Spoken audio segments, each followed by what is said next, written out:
October 9th, 2018. Coming up on Roland Martin Unfiltered, live from Los Angeles. The last day of voter registration in Florida is being disrupted by Hurricane Michael, plus a state website that's not working. We'll have a live report on the storm from the Weather Channel's Paul Goodlow. Also, folks, what is happening also there, lawyers, the Lawyers Committee for Civil Rights Under Law, they're actually planning on taking the state of Florida to court if they don't deal with their voting system. A new report on climate change says it will cause extreme drought, wildfires, floods, and food shortages for hundreds of millions of people in just 11 years. Folks, that is in our lifetime. But people of color will bear a great deal of the burden. We'll break it down with a climate expert. Also, the GOP midterm strategy is to scare their people that angry mobs of paid protesters are coming after them. Same thing segregationists said about the civil rights movement. Using race and gender to divide America, will it work? Our panel will deal with Kanye going to the White House, the same White House that is sabotaging the Affordable Care Act by doing maintenance of the Obamacare website during the enrollment period. What the hell is wrong with these people? Cruelty is certainly a feature of the Trump administration. A new study shows that most people think their racial identity is not tied to their skin color. The author is here to explain. Folks, it's time to bring the funk. I'm Roland Martin Unfiltered. Let's go.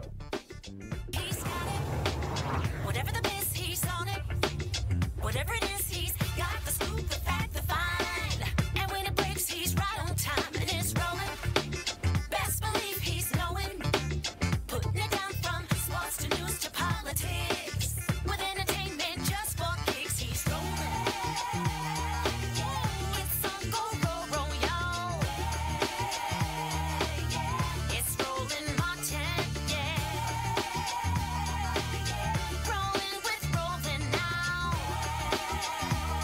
He's funky, he's fresh, he's real, the best, you know he's Roland Martin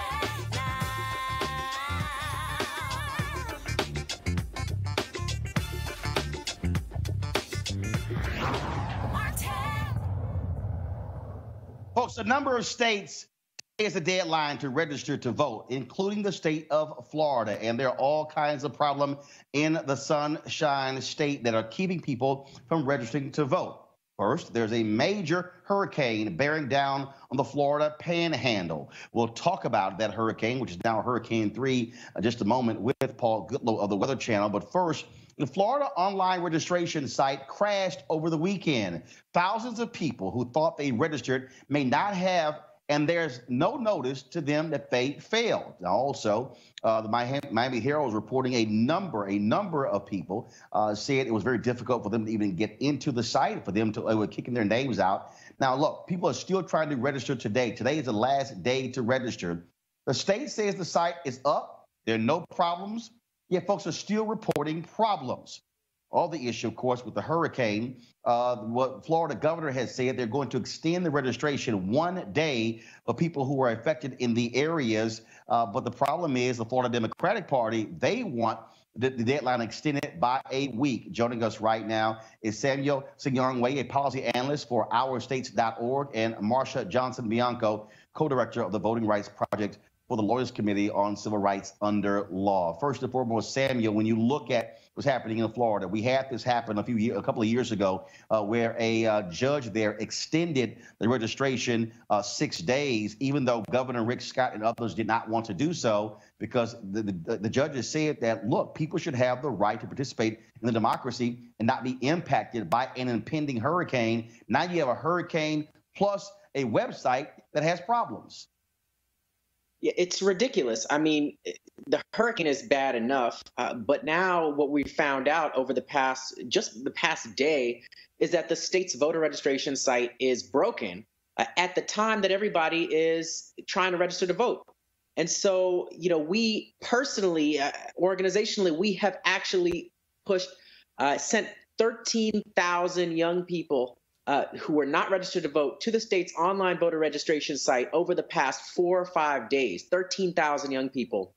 And the site has been down for at least the past day. We have reports that it was not working as far back as Saturday. So we're talking about thousands of people predominantly young people and people of color who've tried to register on a website that is now broken, and the state is not even has said that it's fixed, but we're still seeing reports that it's continued to be broken.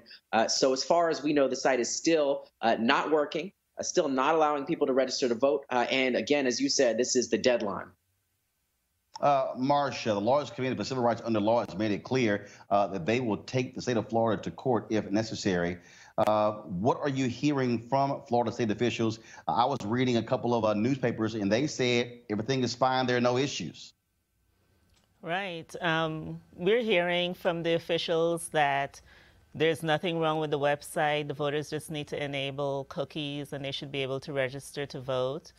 But we're getting calls to the 866-OUR-VOTE hotline that the voters can't register. And so we're asking the state to extend the voter registration by at least 4 days so that voters can focus on evacuating because of the hurricane and still have the opportunity to vote. It should be noted that the governor's extension only relates to paper ballots. Paper registration forms, not online voter registration. So they're not even addressing the problems related to online voter registration, and the extension for paper ballots by 1 day is just not enough when folks are focused on evacuating for the hurricane. And obviously, the website was put up to make it easier for people to update their information so they would not be bumped off. It has been operational a year as of October 1st. And so, what other recourse is there? Are you operating at the behest, frankly, of the Secretary of State and the governor? And so, again, the Florida Democratic Party, they want it extended a week. But again, they're focusing on the hurricane. What you're focusing on, Marcia, has to do with the website itself. Yeah, and I think they're both related because of the hurricane.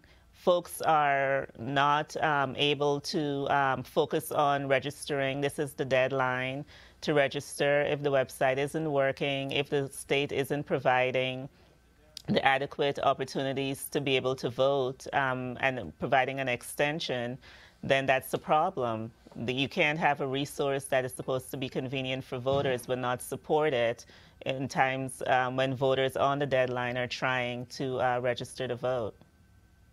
Samuel? Yeah, we've been focusing more on the website, and that's because this isn't the first time the website has had these types of issues. It had a similar issue during the registration deadline to participate in the primary. And we know people who tried to register, were not able to register online, and did not get the opportunity to vote in the primary because of it. Now we're at the deadline to register for the general, and we're seeing the same exact error happening after they said they fixed it in July. We're seeing the same exact error happening in the state saying that they fixed it again, like they did back in July. And again, the site is not fixed. So that's where we've been focusing. We know, particularly for young people, first-time registrants, that the online registration system is often, the easiest and sort of the go-to place for them to go register. And as I said, there have been at least 13,000 people have tried that over the past 4 days, young people, and have encountered a website that is so dysfunctional. I wouldn't be surprised if folks don't want to ever go back to that website again. And that's exactly how the voter suppression happens and how people get dissuaded not only from registering this time, but from registering in the future. Last question for you, Marcia. Obviously, first of all, have you already gone to federal court, or is that what the plan is? No, we are preparing to use litigation if the state does not do what it's supposed to do. We've written a letter to the state asking them to extend the voter registration, but we're always ready to go to court if they're not prepared to do the right thing. All right, Samuel Sinyangwe, Marcia Johnson Blanco, we certainly appreciate you joining us on Roland Martin Unfiltered. Thank you. Thank you. All right, folks, again, the issues there beyond the voting machine, you're also dealing with a hurricane that is coming the way, complicating all sorts of problems there in Florida. Hurricane Michael has already been called a Category 3. Thousands of people are under evacuation orders as we speak. It is bearing down on Florida's panhandle. Hurricane Michael, again, has strengthened. First of all, it has been upgraded. Winds up to 110 miles an hour. Coastal areas are facing life-threatening storm surges. 12 forecasters are warning the storm is likely to intensify beyond where it is right now with a lot higher winds. Here to break it all down is Paul Goodloe, meteorologist for the Weather Channel. Paul, how you doing? I'm doing well, Roland. How are you doing this afternoon? So here we go again. We're dealing with Hurricane Michael. We're dealing with what's happening, in Florida. We of course dealt with the hurricane that hit Puerto Rico, that hit the Virgin Islands. Now we're dealing with last year. Now we're dealing, of course, earlier this year, North Carolina. Now Florida is in the way. There's also concerns, potential damage to early voting locations, but also voting locations with election just 4 weeks away. Well, hearing that they're going to extend the voting, that's good news because the state of Florida needs to send all the resources they can to deal with this. This is an emergency across the state. The state of emergency has been declared. So, again, this is a major hurricane, not something to be kind of sneeze at. And those that can afford to need to get out of harm's way. And a big issue with evacuations, and people get on people for not evacuating, but it costs money to evacuate, to pay for a hotel for 3 or 4 or 5 days, to have gas, to have fuel, to have food for maybe a family of 4. We're talking probably, $60 to $100 a meal for 3 meals a day. So it's expensive to evacuate, but people do need to evacuate. You need to weigh, okay, I put myself in debt versus I put myself in harm's way. We can always make more money. We can't make more people and make more memories that we have here. So the important thing is your evacuation zone to get out. You mentioned storm surge, 9 to 12 feet, and that is definitely possible. The Florida coastline, that part of the panhandle, is very surge prone. There's a very shallow coastal shelf, which means if you have a big, strong hurricane like Michael is, it creates its own kind of lifting of the ocean. And then you have waves on top of that. And then you have the winds coming in as well, pushing that wall of water even higher on shore. So the storm surge is a real threat across that region. And parts of the Florida Panhandle have beautiful beaches. And a lot of people flock there to vacation to live. So they're definitely in the evacuation zones. They need to head inland to higher ground. And we're talking that stretch. There are probably a couple of 100,000 people who live within 10 feet of sea level. So the risk is real there. And the winds as well. Unlike Florence came in very slowly. So Florence had time to entrain some drier air to kind of wind down. And at one point, Florence was a 4, Bay landfall is a Category 2. Michael is a Category 3, possibly maybe even Category 4 over the next within the next 24 hours when it makes landfall. It's moving quickly north at 12 miles per hour, so it is going to slam in there. So whatever winds you'll have, you can even add that 12 mile per hour forward speed to the winds. So we can definitely have catastrophic damage in some areas. The good news is, unlike Florence or a la Harvey last year, this thing comes in and keeps going. It's not going to stall out. We're not going to have days upon days of rain. But the swath, if you can put that up again, it's going to continue to move northward into Florida, into Georgia, and then into areas that were hit hard with Hurricane Florence, the low country of South Carolina, eastern North Carolina. They can bring that area a couple of more inches of rain, maybe in that 3 to 6 inch variety. Despite the fact it's moving fast, it still is loaded with moisture and rain, and it could be wrung out there. So we have insult to injury. Many rivers are still running high across that area of eastern North Carolina and eastern and South Carolina as well. So a huge flood concern is up there inland, that's well away from the coastline from where Michael will make landfall. So we're talking now's the time to hopefully you are in, if you're in that zone, that you have left or you have a sturdy structure to ride this thing out. And definitely there's going to be a swath of some damage and some power outages to last maybe a week or so. But the good news is, unlike Puerto Rico, we can quickly get resources in there through the arterial roads around the area. But to hear that people are coming up with a voter deadline, I always encourage everyone to vote. But at this point, they need to put these resources into protecting people's lives and then push the deadline back and then get back to normal. Hopefully in a week to 5 days, things will be back to somewhat normal in that area directly impacted by Hurricane Michael. We can pull that slide back up, Paul, as I look at it right here on my iPad. What is the impact? We're focusing on the Florida Panhandle, but what about those folks who are there in Alabama? Because obviously what that red line is, that whole Gulf Coast region right there, certainly those folks are also going to be impacted. Definitely. Parts of what they call lower Alabama, the Dothan area, as well to the south and east of Montgomery. Montgomery will get their fair share of cloud cover, some rain showers, and maybe some gusty, strong winds, but nothing unlike perhaps a stormy thunderstorm afternoon across that part of kind of central and south central Alabama. But lower Alabama also will see some pretty intense impacts. Now, the hurricane still remains rather small. So we're talking about a lot of the impacts have always been on the east side and the northeast side of the system. So areas of Tallahassee, maybe even towards Gainesville, might have more impact than, say, in Montgomery, Alabama will be, even though they might be technically closer to the center. But if you look at this map and look at the right side, at the right front quadrant, things rotate counterclockwise. That's when you have more of the winds coming directly off the ocean. You're going to have a greater tornado threat pretty close to that center, especially on the east side where it makes landfall as well. So Gainesville, even maybe to Jacksonville, there are probably greater threats there, including tornadoes, than, say, Montgomery and Birmingham. So that's good news for them, but not as great news for areas along northern Florida and east area Panhandle. Then into parts of southern Georgia. Atlanta, they'll have some impacts. They'll have some gusty winds. Can't rule out some down power lines.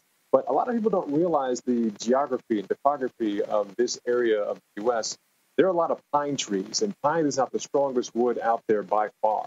So we're going to have a lot of these pine trees coming down, bringing power lines down, threatening to cover roads, threatening to hit homes as well. So we say to take that swath seriously. We're going to have some pretty intense winds because this thing is going to move quickly. It's not going to have time to wind down and slowly make landfall. It's hitting pretty hard, and it's keep trucking right on through southern Georgia, into middle Georgia, into low country of South Carolina, Columbia.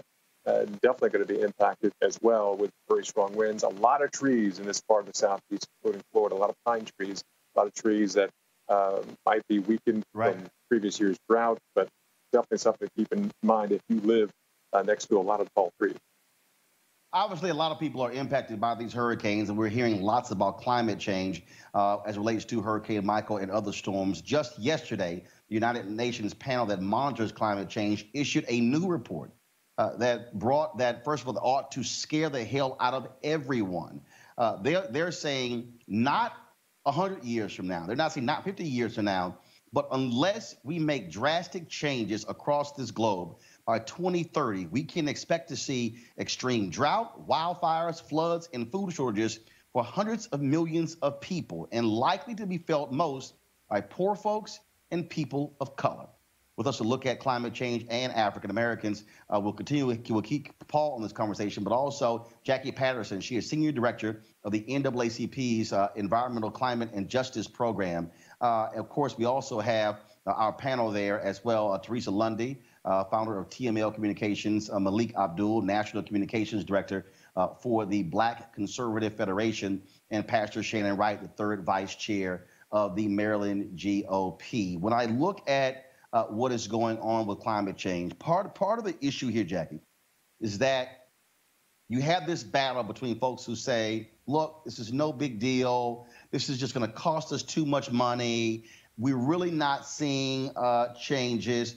The bottom line is when this UN report talks about that 1.5 degrees in terms of how we can impact that if we don't deal with that, we're never going to be able to go to fix this problem. And so your assessment of this UN report. Yeah, so unfortunately, as you said, it is exactly calling the alarm that we've always known about for a while now. And unfortunately, we have a situation where people aren't necessarily acknowledging the direness of the situation and the fact that we could have prevented being where we are now if we had started a while back. But the UN is saying it's now almost too late to make the changes that we need unless we act aggressively and ambitiously in terms of reducing our emissions that drive climate change. Paul, certainly as a meteorologist, it must drive you crazy when you look at policymakers in Washington, D.C., and let's just be perfectly honest, the Republican Party, who denies climate change, who say it's not real. When you look at what Donald Trump is doing to the Environmental Protection Agency, they are rolling back many of the initiatives that President Barack Obama put in place. Trump has pulled us out of the Paris Accord as And so it is as if these folks are not paying attention to these rapid storms that are back to back, where we used to get one, maybe two. When you look up and you see 4 and 5 and 6, and it's like surely has to be driving you crazy to listen to how they are dismissing this as no big deal. Well, I look at human nature, Roland, and you look at politicians, they're all on, what, 2, 4, or 6-year terms. So, climate change doesn't really happen within those terms. Maybe multiple terms, yes, but within one term, not really. So they're worried about getting reelected. So it's all politics. But in terms of the federal government, if you look at what the military is doing, now, despite what the politicians say, the military is making changes now to deal with a changing climate, a rising sea level. So, not everyone in the federal government is ignoring the reality of our changing climate, our warming globe, our rising sea levels, and our stronger and more devastating storms. So the military is doing something about it. So it's not everyone in the federal government. It's just the politicians. Many of them decide that, well, if I do this, it might cost my constituents tax money and their taxes go up. So then they don't like me. They vote me out. So that's their personal decision for whatever bias, whatever skin they have in the game. But people who live this every day, they realize it's happening. They're making change in the military and the Navy, Air Force. And I'm on the front lines. I've seen these storms. I'm seeing these so-called 500-year floods or 1,000-year floods, which doesn't mean it happens once every 500. It means statistically, it's like 0.05. It's a very low percentage of happening in any given year.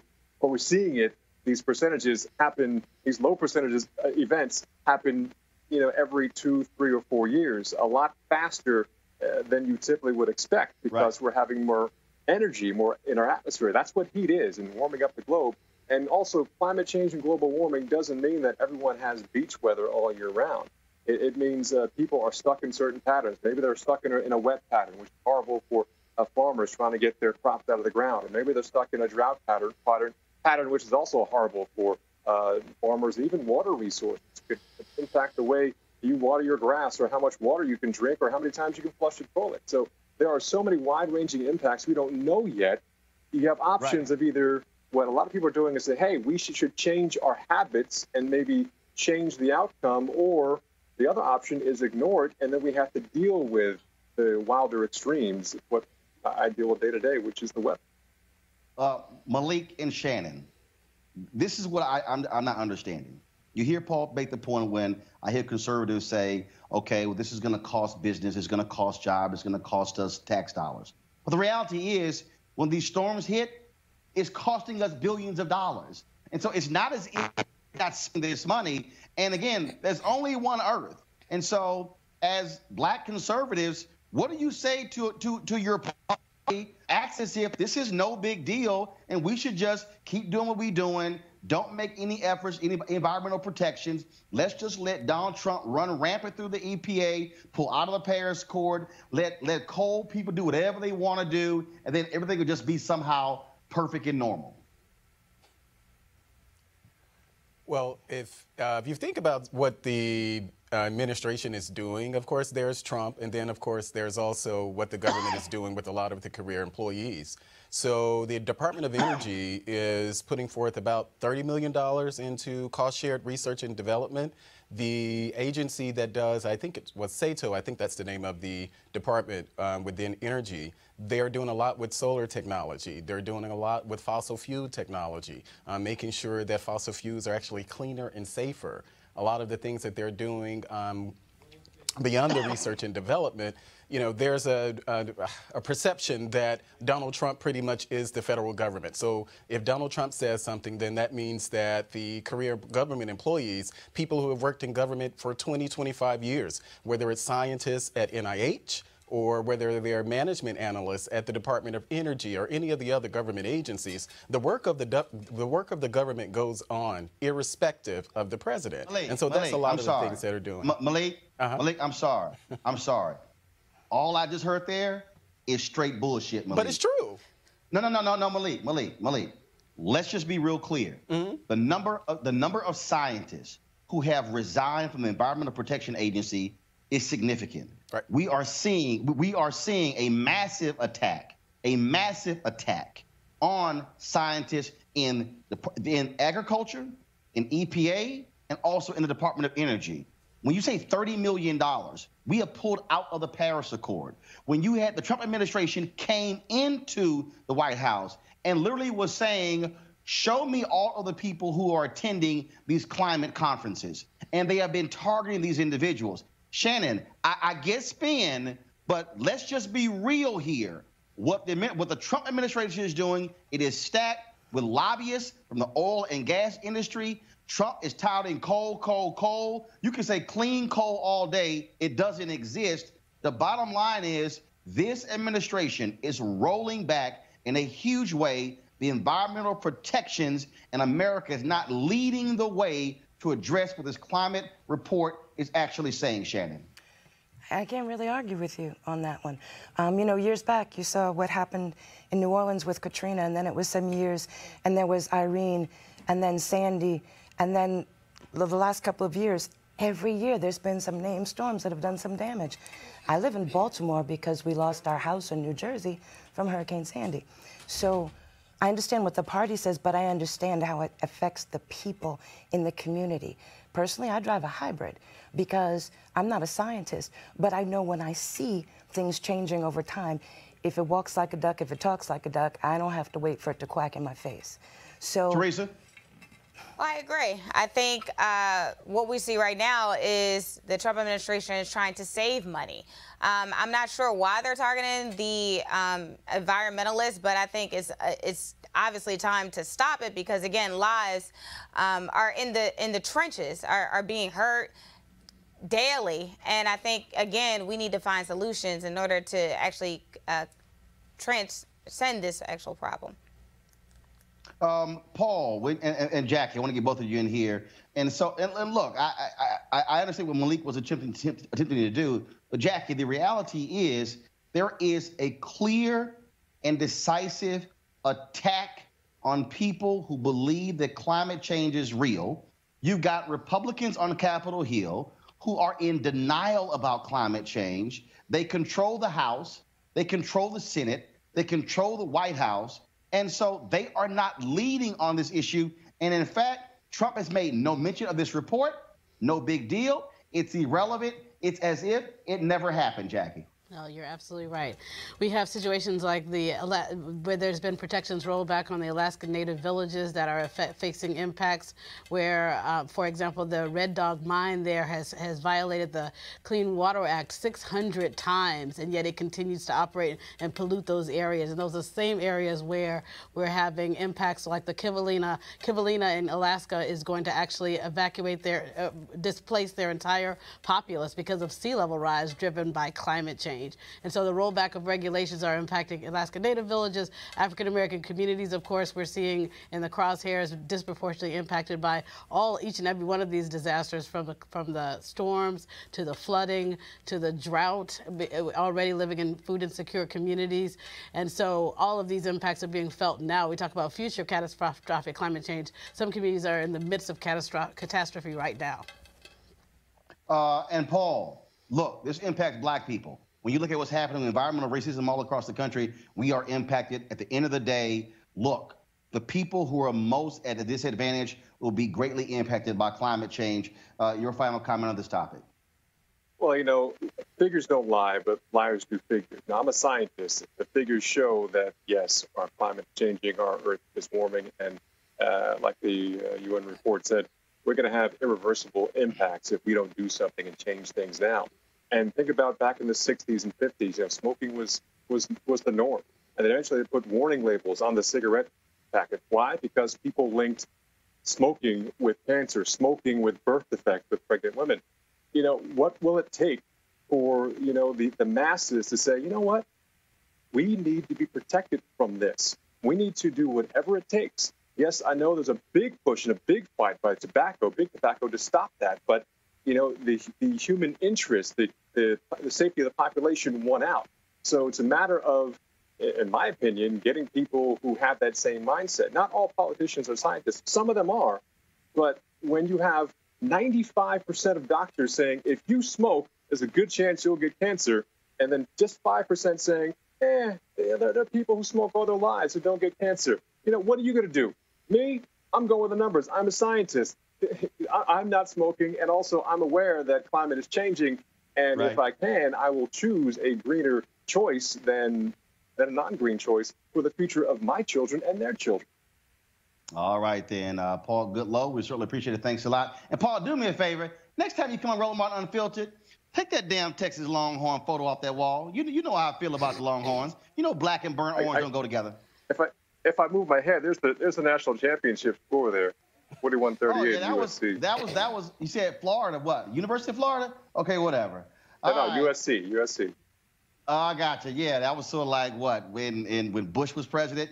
All right, Paul 2005. Goodlow. When was A&M in the national championship? Yeah. Paul Goodlow. Let's do some research on that. Scared to play us. That's why y'all scared to play us. All right, Paul Goodlow, the Weather Channel. We appreciate it. Thanks a bunch, Jackie, with the NAACP. Thank you as well. Thank you.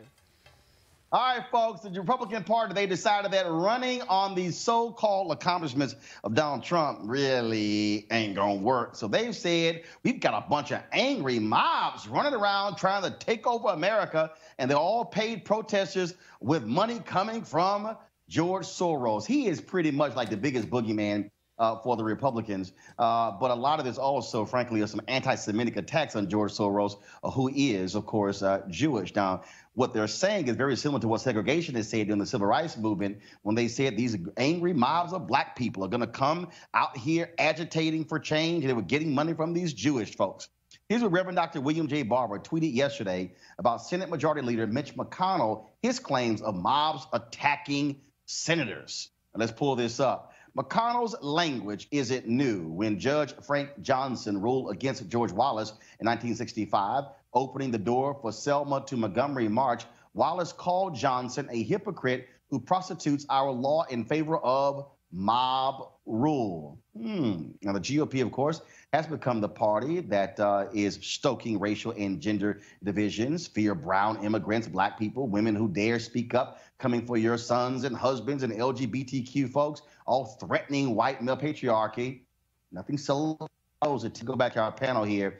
And so, Malik, I want to start with you. And so when you hear McConnell talk about these angry mobs and paid protesters, I'm sorry, it's as if people who are progressive or who are liberal are not patriots, who simply believe in a just America. That was the Republicans surely were embracing the Tea Party when they were marching on Capitol Hill, when they were storming Affordable Care Act town halls.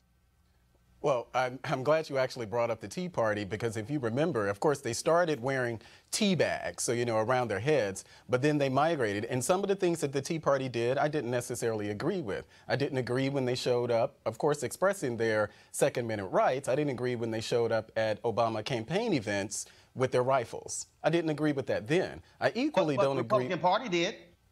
Well, yeah, sure.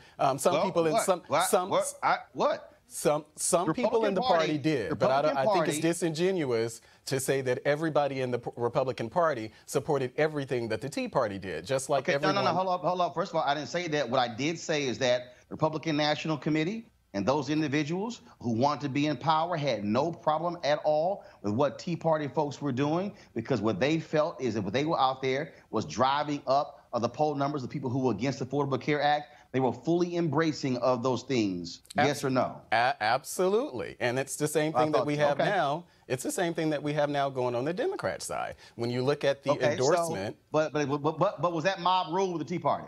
Well, we didn't have, I don't recall the Tea Party actually showing up at events where Obama officials were. I don't recall the Tea Party actually going to commencements and booing secretaries of states. I don't recall the Tea Party going into restaurants, accosting people at restaurants. I don't recall them kicking them out of restaurants. These are things that are happening now, and I think it is fair. Of course, it's strategic. Both sides do it. I do recall the Tea Party folks spitting on a civil rights legend like Congressman John Lewis and others as they were going into the U.S.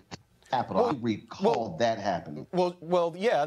So some members of the Tea Party may have done something like that, but if I just want to make sure that we're recalling that. But you bring up John Lewis. I think it's also important to realize that if you're talking about rhetoric, even in I think it was when he was running against Obama, it was John Lewis who actually referred to who made the comment that who was at McCain would actually take us back to the days of George Wallace standing in the schoolhouse door. Mitt Romney was a sexist. Everyone disliked Mitt Romney. You know, he was the binder full of women. And these are attacks that Democrats actually ledge on Republicans during that time. With so Teresa? I think it's something that happens all the time. Malik, I get your point.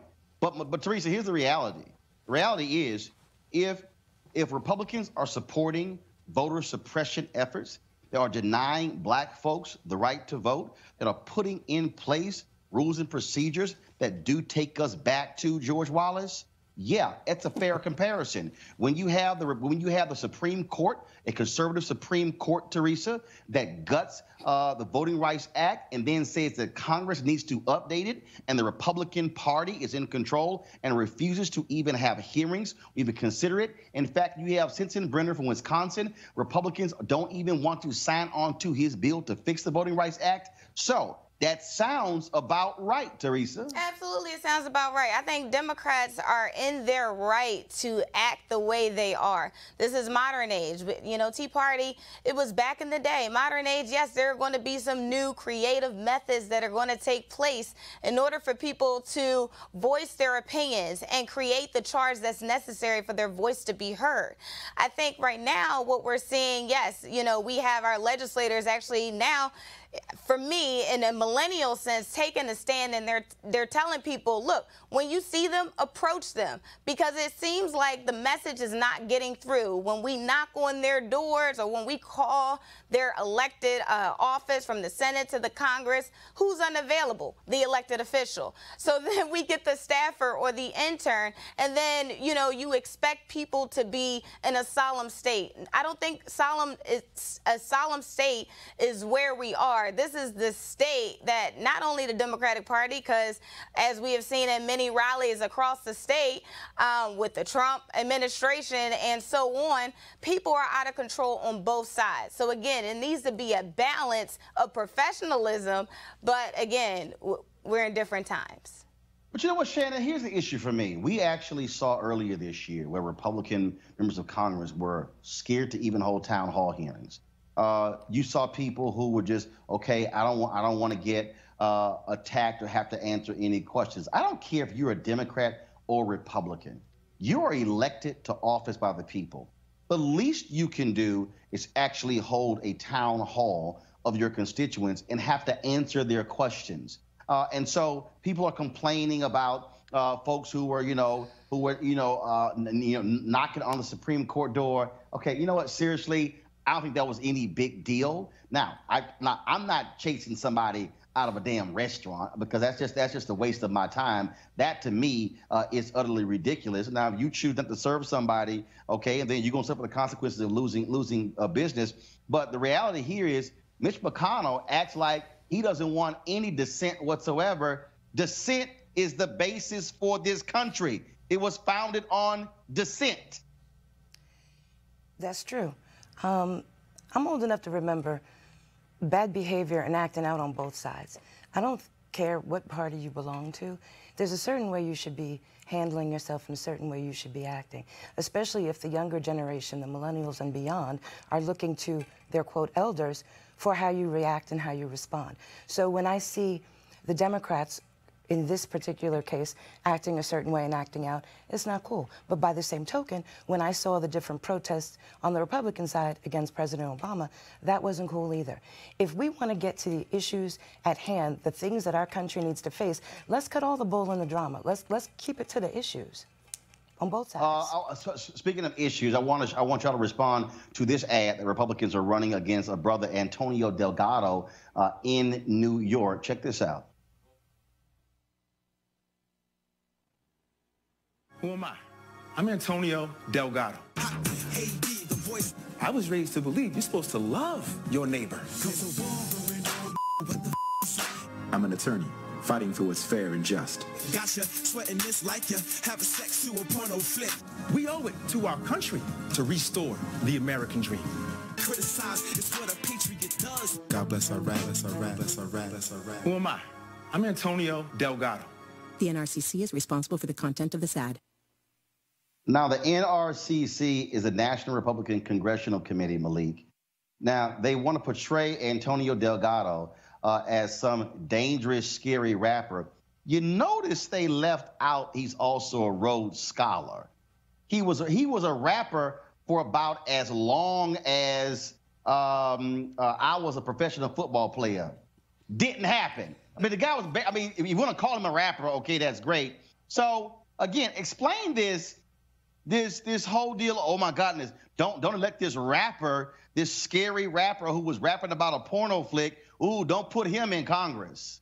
Oh, of course. It's politics. That's what happens in politics. I mean, when I saw the ad, I wasn't surprised that Republicans. You approve of the ad? Say that again? You approve of the ad? Well, it's a campaign ad. I don't see anything particularly wrong with the ad. The guy was a rapper, I believe, wasn't he? Teresa? Horrible. Horrible, horrible, horrible. Okay, so let's be very clear. Again, he is a Rhodes Scholar, so we need to talk about his credential. As a Rhodes Scholar, as an African-American male, 2, and lastly, as someone, as a black man who is running as a candidate for his community. Yes, he had a job and a position to, express himself. But I think that political ad was actually geared to the point of, look, this is the person that you're rapping. As soon as he takes this suit off, we're going to see the real him. But, I mean, let's be very clear. He is an educated African-American male. He is running to fight for his community. And, again, this is, unfortunately, Brother Malik has said, this is a political ad. And this is politics today. But again, that is bad politics. That is 2018 bad politics that, again, they couldn't find anything on the educated man. But again, they would find something, as minute as that. Shannon, we're looking at Antonio Delgado. He is a lawyer, Rhodes Scholar, Harvard Law graduate as well. And again, his rap career, that thing was so short, you can't even call it a career. It's like this. I've seen, first of all, if he was a rapper, that's his business. That's his business. I've seen folks go from wrestlers Hold up. By the way, politics. Shannon, there's a dude who raps who's going to be at the White House for lunch with Trump and Jared Kushner there you go. On Thursday. So I've heard. So my point is, there's lots of folks that are still rappers that have an opinion and a point and something to say, that folks are trying to get to run for office all the time. So whether he is a rapper or not is not the issue. It should be about, I believe somebody said, the content of character at some point. And again, that's not restricted to any one party. Content of character. When you go around and you do some character assassinations, that's bad politics, and I don't care which party it's from. It's bad politics. These are the folks that are going to be responsible for how much money comes out of your pocket for taxes, the type of health care you have, the type of education that your children have. And if those decisions for who's going to represent you are not based on content of character, you got a problem before Jump Street. All right, folks, I got some voter registration deadlines that are coming up. If you are of age, we want to make sure that you are registered to vote.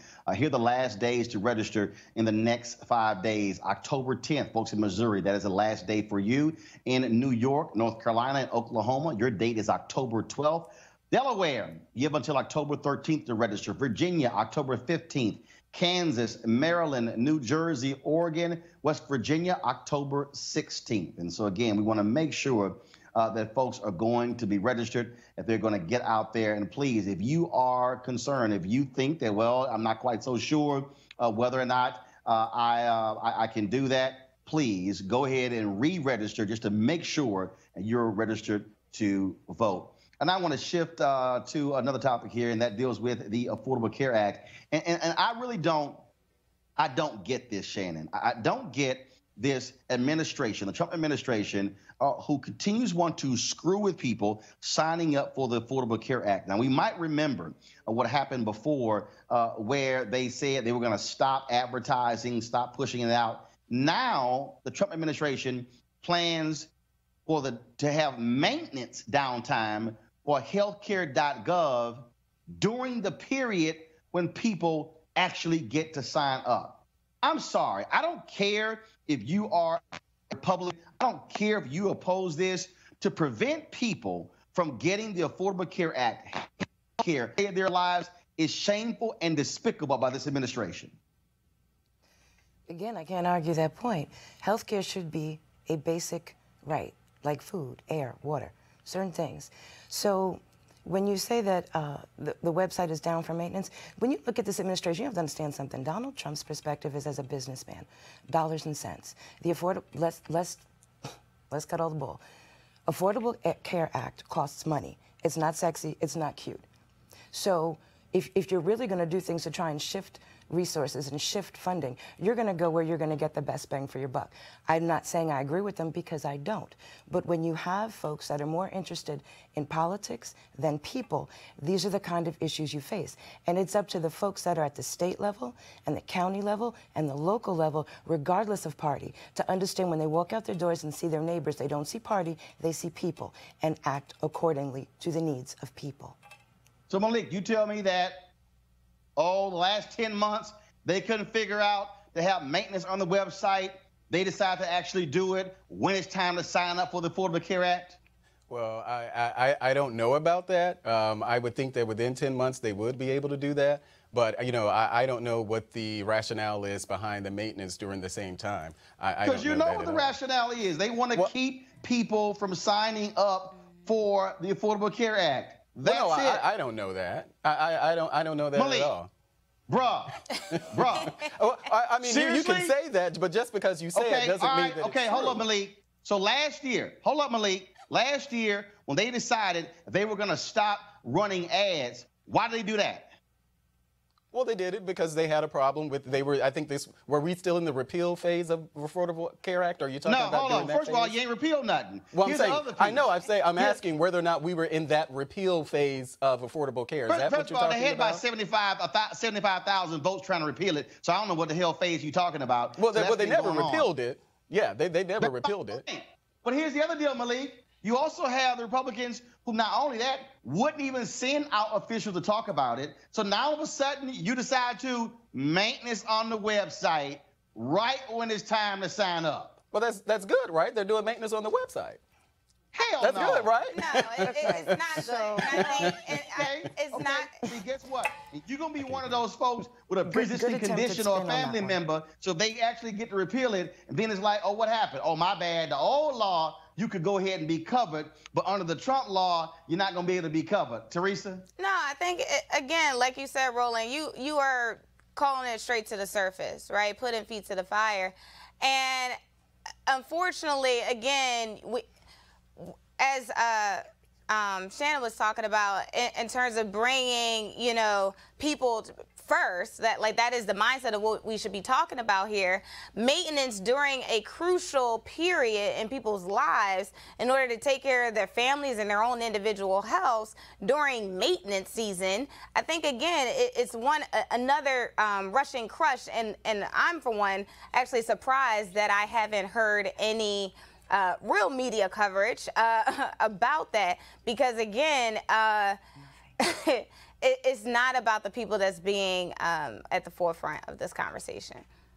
Well, again, they also did the exact same thing last year, and this just shows you, frankly, how trifling they are. And check this out. What's so crazy is that the downtime. So you're talking about more than 20+ hours again, but you waited until it's sign-up time to check the website. Yeah, we know that's foul. All right, speaking of foul, Ted Cruz, every other full letter word was taken, so all we got left is foul. So, of course, he is running against Beto O'Rourke for the U.S. Senate position. He's trying to keep his job. There's a political action committee that put out a pretty damn hilarious ad. I can't wait to hear my panel has to say about this. Roll tape. Somebody left something on my door the other day. Is it Ted Cruz, toughest Texas? I mean, come on. If somebody called my wife a dog and said my daddy was in on the Kennedy assassination, I wouldn't be kissing their ass. You stick a finger in their chest and give them a few choice words. Or you drag their ass out by the woodshed and kick their ass, Ted. Come on, Ted. Political ad paid for by FTC PAC, not authorized by any candidate or candidates committee. All right, I got to ask my panel. I'm sorry. I get politics. I get you want to sit here and embrace Donald Trump, but I'm with that ad. You talk about my wife, call her a dog. You talk about her looks and accuse my daddy of killing President Kennedy. Ain't no way in hell I'm going to roll with you anywhere. Self-preservation, why would you? I mean, I get it. Again, politics. Whoever put that together was trying to make a point. Okay, hold on, Shannon. Shannon, you married, right? I sure am.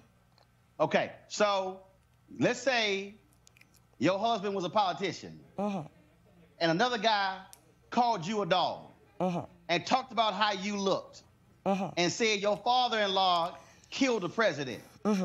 And then your husband come home and say, well, baby, I got to go ahead and, you know, I got to roll with him. I got to campaign for him. He get the side eye? You cut him off? So I've been accused at times of being an angry black woman who's been married for almost 20 years. So first, I'm not going to do it out. And then I'm going to check my husband if he didn't check her before he came home. So, but that's me personally. That's what I'm saying. You go check your husband like, you know, lost your damn mind if you think he gonna roll here. Pretty much. Okay, Malik, you married? No, I'm not. No, I'm not. Okay, Malik. Okay, Malik. Let's say you married. You a politician. Another cat call your wife ugly. Talk about her looks. Say she looked like a dog. Say your daddy killed Kennedy. You cool rolling with him? Well, oh, come on, Roland. Now, of course, we're talking about the President of the United States. So it's not like no, I'm talking about, no, hell no. Yeah, but we are, though. I mean, we're talking about, but Ted Cruz talking about Ted Cruz and Donald Trump. Of course, they had that spat during the campaign, but Ted Cruz, like everybody else, pretty much came around because Donald Trump is the President of the United States. Malik, spat. I'm serious. Malik. If a man call your wife ugly, I would have a problem with it. I would have a problem with it. You gonna say, honey, that's a spat? Nope, I would have a problem with it. I would absolutely have a problem with it. 100%. So what I'm saying is, you would be rolling with him, trying to suck up to him if he talked about your wife like that, huh? Well, I don't know. Look at the things that were said about Obama, by the Clintons and others during that 2008 election. Obama came back around like everyone else did. Any of the Clintons call Michelle Obama a dog? That wasn't happening. No, they didn't call Michelle. They didn't call Michelle Obama a dog. No, they didn't call Michelle Obama a dog. Malik, did any of the Clintons talk about Michelle Obama's looks? No, they didn't. Malik, did any of the Clintons say that Obama's daddy was involved in the assassination of a U.S. president? No, it was just Bill Clinton, remember, said that a few years back, Obama would be serving coffee. You remember when he said that? And when he also said, Teresa, go ahead. Well, it's true. No. But it's true. So this is another example, and I'm glad this is another example that I'm glad that commercial actually pulled out, that Senator Ted Cruz has no backbone. He hasn't had a backbone when he was running for office. The people, his constituents, saw that he had no backbone. I mean, he again was for me a sitting duck senator, you know, in accordance to some of his policies, but really when he decided to run on the national front, everybody got to saw the true Ted Cruz. And he had those two grand opportunities to stand up for the one person who's been in his corner, and he decided to not. And so for me, I think he stood by his wife. He stood by his wife. Okay, he stood by his wife and did what? You right, Malik. But he stood by his. I've never heard of any problems. Hold up, Malik. You right. He stood by his wife. Great. He didn't stand up for his wife. There you go. Stand up. It's semantics. Stand up. Stand by. We're talking about the same thing. He didn't stop supporting his wife. He criticized the president when he said it. He was very visceral in his criticism. How long did it take him to criticize his wife? I mean, so is either he didn't criticize. Let me help you out. Malik, let me help you out. We standing here. My wife right next to me. Somebody walk up and slap my wife. I go, baby, you okay? Did that hurt? And then you going after them, right? Now, hold up, Malik, hold on.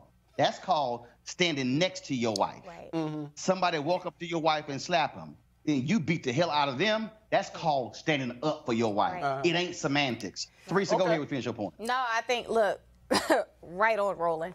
But overall, again, you know, what the state of Texas need. They need a senator who has their best interests. It's consistently, you know, with Ted Cruz, he's dropping the ball. He's not taking part in the necessary legislation for his state. And it's evident, you know, it looks like he is one of those get along to be along type of guys, and the people are tired of it. I think, you know, again, showing a older white male, probably in his 60s or 70s, was the right approach, because that is his constituent base that is like, look, we're tired of you sitting in the seat and not doing any work for us. We're tired of you, again, your wife is pushing you around on camera, and we're tired of you not even standing up for her. So again, you know, for me, I mean, it was evident even on the campaign trail, even to today. That's not true. Definitely factual. But it's not true, because he criticized Donald Trump. Everybody knows that he criticized Donald Trump for how he responded to his wife. And how long did it take him to criticize? Okay. Well, he's a politician. He's a politician. We cannot want him to be a politician, but he's a politician. He's the wrong politician for the job. Look at the politicians from 2007 to 2008 who all supported Hillary Clinton. Come on now. Malik, yes. When a grown man talk about your wife and you keep rolling with him, I absolutely would have a problem with it, and I would address it. When will you address it? I would address it. Let's go to our next topic. Go to our next topic. Conversations about race. I got it. Y'all can keep on going with that. Conversations about race in the age of Trump have become more frequent, and of course, and more contentious. But race, according to a recent study, is about more than skin color. It's not just a black and white issue. Does biology determine your racial identity or your race? Here to discuss that is the author of this study, Alvin Tillery, director of the Center for the Study of Diversity and Democracy at Northwestern University in Chicago. Alvin, so explain when you say that it could be about biology. What does that even mean? Well, Roland, thanks for having me on. You know, most Americans walk around with a sense of their racial identity that's rooted in biology and genetics. We have this in our common parlance. You know, black people cannot do well in math because of a sort of genetic thing. I'm sure you remember the fast twitch muscle explains why blacks are better at track, or white men can't jump. So we live with this sort of biological conception of race in our society. And so what we wanted to do in our study is to see how much these old ideas, because, you know, frankly, the idea that race is determined by biology is what launched the slave trade. Europeans felt that if they brought people with dark skin to the United States to work in their fields, they would be more successful as slavers, because they thought that blacks could work and toil in the sun better than whites. And so what we wanted to know is how much are these old ideas present in our society in a time when you have President Trump fanning race relations like no modern president we've ever seen. And so that's what the goal of the study is. And how prevalent are these ideas? They're less prevalent than we thought. I mean, frankly, when I started to partner with Joanna Mountain, who's the chief science officer at 23andMe that sort of co-sponsored the study, we believe that about 2/3 of Americans would have really a strong commitment to the idea that your genetics or biology determines your race. But we actually found the opposite. Only about 1/3 of Americans overall are committed to the idea that your race is determined exclusively by your genetics. And, you know, that's across racial categories. Whites are more strongly committed to the idea. About 4 in 10 whites believe this, and about 3 in 10 Asian, Latino, and African Americans believe this. And so that's good news. It's one of the few sort of, you know, good news pieces of data that we've had about race relations and survey research for a very long time. And so we're very excited about the finding.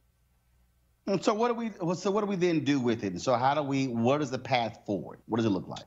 Well, understanding that race is not scientifically sort of determined concept, understanding that our skin color differences are not species differences, right? Our skin color difference is about 1 to 3% of our genome. We're about 99% the same.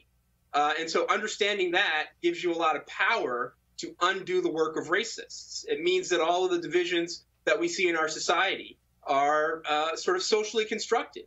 They're constructed through politics. They're constructed through our markets, through capitalism. And that means that we can fix them if we turn our attention to them and we sort of try to fix them as a society. And so it's just one less area where we have to do heavy lifting, to convince people that we are, more alike than we are different, and we should have a just society where everyone is equal.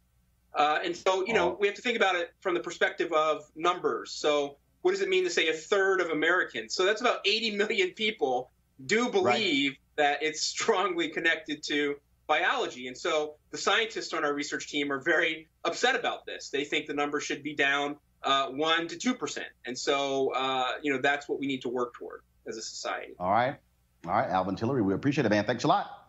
Thank you, Roland. All right, folks, time for hashtag HBCU Giving Day. Our university today, roll the tape.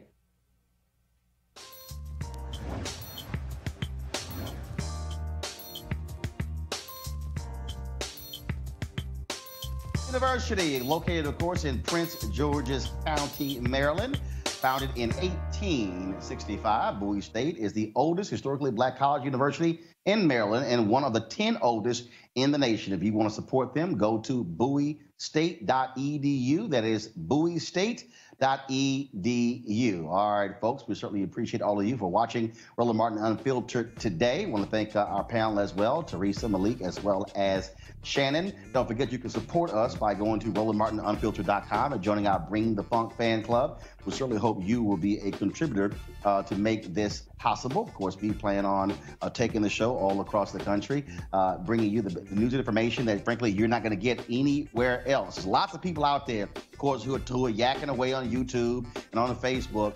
Are they actually covering our issues? Or are they actually interviewing the critical newsmakers who you need to hear from? Information you're not going to get on other outlets. The answer is no. It's just us. And so we certainly want you to be a part of this. All right, folks, I am, first of all, just real quick, I'm out here in Los Angeles doing interviews for the BeWoke.vote campaign. Some amazing interviews with people like comedian Ali Sadiq, Erica Ash, Erica Alexander. Tomorrow I'll be talking to Chuck D, Maxine Waters, and also Reverend James Lawson, who led the Nashville movement. Plus Zalaha Nails. We got some great interviews. I can't wait for you to see and hear what they have to say about the importance of voting. Do not forget those voter registration deadlines. Please, if you know folks in those places, you got family members, give them a call, email them, text them, tell them they must get registered because we must participate in democracy and make our vote count. Y'all take care. Have a great day. Holla!